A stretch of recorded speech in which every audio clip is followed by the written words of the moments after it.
लाहौर के इलाके जौहर टाउन में शेर पिंजरे से फरार, गली में जाते शहरियों पर हमला, खातून और 2 बच्चे जख्मी, हालत तशवीशनाक, अस्पताल में जेर इलाज।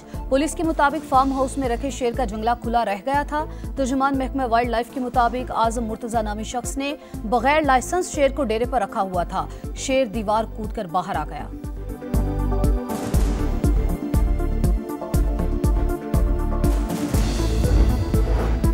रूस ने अफगानिस्तान में तालिबान हुकूमत को तस्लीम कर लिया। काबुल में रूसी सफीर ने अफगान वजीर खारजा को आगाह किया। रूसी वजारत खारजा के मुताबिक फैसले से 2 तरफा ताउन को फरोग मिलेगा।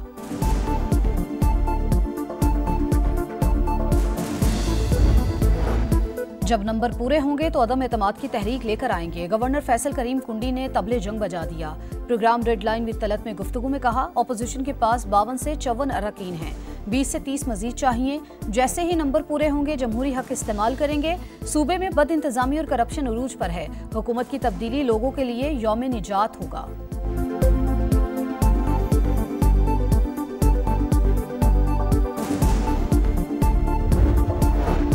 फैसल करीम कुंडी काउंसलर की सीट नहीं जीत सकते, हमारी हुकूमत क्या खत्म करेंगे। वजीर आला अली अमीन गंडापुर का तंज। जुनेद अकबर का भी मुखालिफिन को चैलेंज, कहा 35 अरकान साथ होने का दावा करने वाले 3 अरकान ही तोड़कर दिखा दें। पहले भी मुज़ाकरात के लिए तैयार थे, आज भी हैं, मगर बातचीत बाइख्तियार लोगों के साथ होनी चाहिए।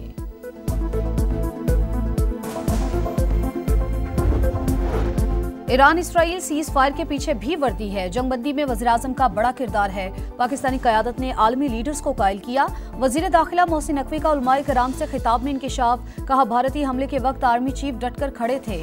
जंग में पाकिस्तान को गैबी मदद हासिल थी। जिस मिसाइल को शहरी आबादी पर गिरना था वो इंडिया के ऑयल डिपो पर जा गिरा। भारत ने हमारे एयरबेस पर कई मिसाइल फायर किए, एक भी निशाने पर नहीं लगा।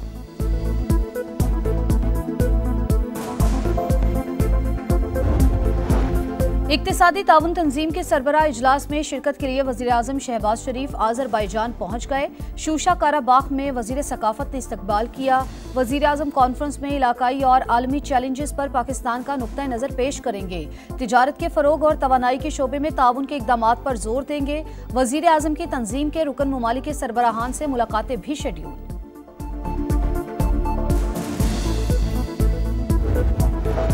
पंजाब असम्बली में हंगामा आराई महंगी पड़ गई। सुन्नी इत्तेहाद काउंसिल के 26 अरकान पर नाअहली की तलवार लटक गई। स्पीकर मलिक अहमद खान ने रेफरेंस इलेक्शन कमीशन में दायर कर दिया। गैर पार्लिमानी अल्फाज, शोर शराबा और बदनज़मी पर कार्रवाई की सिफारिश, कहा 1.5 साल तहम्मुल का मुजाहरा किया, अब मजीद बर्दाश्त नहीं कर सकता।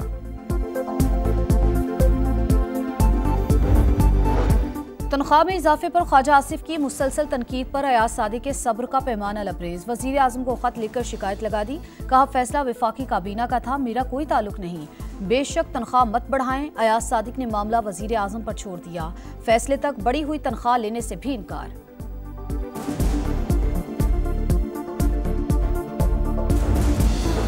तनख्वाह में इजाफे की मंजूरी काबीना देती है। अयाज सादिक हमारे स्पीकर हैं, ख्याल रखना चाहिए। वजीर दिफा सीनियर सियासतदान हैं मगर अपनी ही जमात को हाइब्रिड निज़ाम का ताना देते हैं।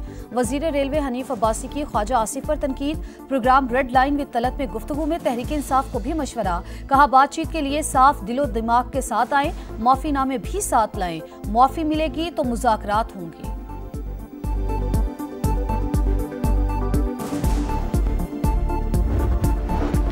कौमी हुकूमत की राह हमवार करने के लिए वज़ीर आज़म से बात करूंगा। महमूद खान अचकज़ई का ऐलान, कहा कौमी हुकूमत का रास्ता हमवार करने के लिए बातचीत होनी चाहिए। मुज़ाकरात इस पर होंगे कि शहबाज छीना हुआ मैंडेट कब वापस करेंगे। तमाम जमातें मिलकर आइन का हुलिया बिगाड़ रही हैं।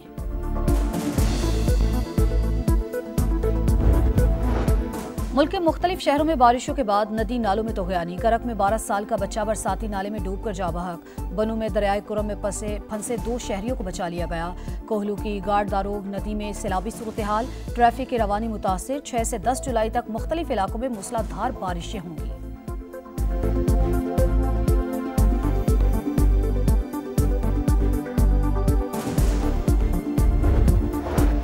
दरिया के किनारे तामीराती काम के बायस पानी का रुख मोड़ा गया था। सानेहा सवात पर कमिश्नर मालाकंड डिवीजन की रिपोर्ट में इंकिशाफ। 20 मिनट में रेस्क्यू टीमें पहुंचने का दावा। लिखा, सयाह 9:31 पर दरिया में दाखिल हुए। 14 मिनट बाद पानी की सतह बुलंद हुई।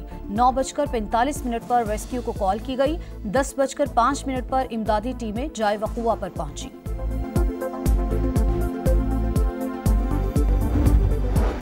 अमेरिका और ईरान के दरमियान जौहरी मुज़ाकरात आइंदा हफ्ते शुरू होने का इम्कान। अमेरिकी नुमाइंदा खसूसी स्टीव विटकॉफ अगले हफ्ते ओस्लो में अब्बास अरागची से मुलाकात के ख्वाहिशमंद। ईरानी वज़ीर ख़ारजा कहते हैं NPT पर कायम है, लेकिन IAEA से ताउन अब सुप्रीम नेशनल सिक्योरिटी काउंसिल के जरिए होगा।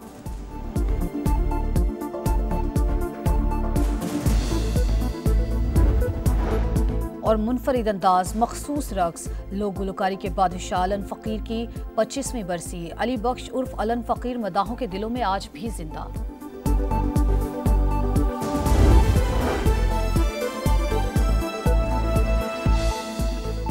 करेंगे। सबसे पहले आपको बताएं, सियासी और आलमी मंजरनामे से भी खबरें शामिल करेंगे, लेकिन उससे भी पहले आपको ये खबर देंगे कि लाहौर के इलाके जौहर टाउन में वाक़ फार्म हाउस में शेर ने फैमिली पर हमला कर दिया है। हमले में 2 बच्चों समेत 3 अफराद जख्मी हो चुके हैं। 2 बच्चों की हालत तशवीशनाक है। मजीद बात करेंगे। उमर याकूब हमारे साथ मौजूद हैं। उमर, आप बताइए, पुलिस का क्या बताना है इस हवाले से? लाहौर का इलाका है जौहर टाउन, जहां पर एक हाइशी आबादी के अंदर एक फार्म हाउस में शेर ने जो लोकल लोग हैं वहां पर उन पर हमला किया और जिससे 6 से 7 लोग जख्मी हुए हैं, जिनमें से 3 को यहां पर जिना अस्पताल मुंतकिल किया गया, जिनमें 2 बच्चे भी शामिल हैं और डॉक्टरों के मुताबिक दोनों की हालत तशवीशनाक बताई जा रही है। ये 2 भाई हैं जिन्होंने वहाँ पर फार्म हाउस है और वहाँ पर सिर्फ लोगों को दिखाने के लिए शेर रखा हुआ है और कोई ऐसा एक्सपर्ट बंदा मौजूद नहीं जो इस शेर की देखभाल कर सकता हो। तो आज भी ऐसा ही हुआ कि वो शेर दीवार फलांग के बाहर निकला है और जो बाहर मौजूद लोग थे, आम शहरी थे, शेर ने उन पर हमला किया और उस गली में जितने भी लोग उसके निशाने पे वो उसने उन पर पंजे मारता रहा और उसमें मुख्तलिफ लोग जो है जख्मी होते रहे। अभी सूरत हाल ये है कि वाइल्ड लाइफ की टीम मौके पर पहुंच चुकी है और उस शेर को उन्होंने काबू कर लिया है, जबकि जो फार्म हाउस के जो मालिक थे दोनों भाई, वो इस वक्त वहां से फरार हो चुके हैं। पुलिस का कहना है कि उनकी गिरफ्तारी के लिए छापे मारे जा रहे हैं। दूसरी जानिब जो जख्मी हैं उनमें से सिर्फ 3 को यहाँ पर जिना हॉस्पिटल शिफ्ट किया गया, जो बाकी मामूली जख्मी थे उन्हें मौके पर ही फौरी तिबी इमदाद दी गई। तो मुकामी लोगों का यही कहना है कि अक्सर ये दोनों भाई वहां पर ये शेर को बाहर गली में लाकर दहशत फैलाते थे, लोगों को डराते थे। तो इनको सिर्फ आप अपनी चौधराहट कायम करने के लिए इन्होंने अपने डेरे पर अपने फार्म हाउस पर शेर रखा हुआ था और उसको बाहर लाकर लोगों को डराया जाता था। तो आज भी सूरत हाल ये थी कि इन्होंने अपने फार्म हाउस के अंदर शेर को खुला छोड़ा हुआ था, तो वो दीवार फलांग के बाहर निकला और गली में मौजूद लोगों पर उसने हमला कर दिया, जिससे 5 से 6 लोग जो है जख्मी हो गए, जिनमें से 3 को जिना अस्पताल मुंतकिल कर दिया गया है। जी। और उमर, इस वक्त वहां पर क्या सूरत हाल है? जैसे कि आप बता रहे हैं कि शेर को अब काबू कर लिया गया है, वाइल्ड लाइफ की टीम इस वक्त वहां पर मौजूद है और जैसे कि आपने फार्म हाउस के हवाले से बताया, यहां पर कोई दीगर जानवर भी रखे गए हैं? देखिए, ये अभी तो वहाँ पर पुलिस की टीम्स और वाइल्ड लाइफ की टीम मौके पर पहुंची और उन्होंने बड़ी मुश्किल के साथ उस शेर को काबू किया, चूंकि वो शेर हमले के बाद एक घर के जो सहन है वहाँ पर जाकर बैठ गया था। तो अभी वो मजीद लोगों को नुकसान पहुंचा सकता था, लेकिन वाइल्ड लाइफ की टीम वहाँ पर मौके पर पहुंच गई और उन्होंने उस शेर को काबू कर लिया। वरना जो वहाँ के मुकामी लोग हैं वो इतने ज़्यादा खौफजदा था कि अपने घरों से बाहर नहीं निकल रहे थे। उनको यही खदशा था कि ये शेर उनको भी निशाना बना सकता है। तो अभी उस शेर को काबू करने के बाद तहकीकात की जा रही है कि इस डेरे पर, इस फार्म हाउस पर मजीद शेर या इस तरह के कोई खतरनाक जानवर रखे गए या नहीं। बहरहाल वाइल्ड लाइफ की टीम ने इस शेर को काबू कर लिया है, जबकि जो जिनका ये डेरा था, जो फार्म हाउस था, वो वहां से फरार हो चुके हैं।